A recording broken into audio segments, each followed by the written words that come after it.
Have you ever just walked your dog at night, particularly on Bonfire night, and just love the smells? Like, it's literally smells of fireworks, and it's so misty and foggy, and it definitely feels like a typical cold November evening.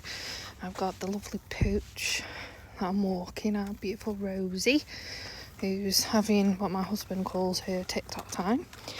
And yeah, I have missed our little quiet evening walks, but I've definitely got the autumn winter vibes tonight. It's nearly Christmas!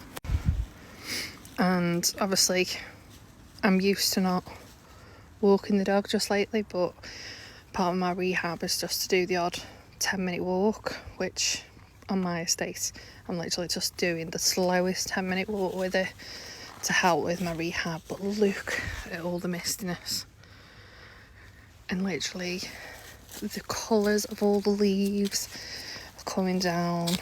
The only problem is they can be slippy, but I love the smell after firework night. So yeah, I can't wait. We're off to Alton Towers on Sunday, so I can't wait to see the fireworks there, because their fireworks are incredible.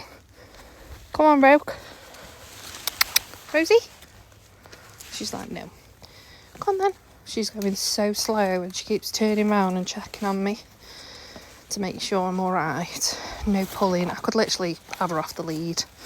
I'm barely even holding it. She's so intuitive as our little lab. But yeah, I have missed our little evening walks. It's one of my favourite things to do. Yes, it might be nearly 11 o'clock at night, but this estate is so lovely and quiet. I feel as safe as ours is.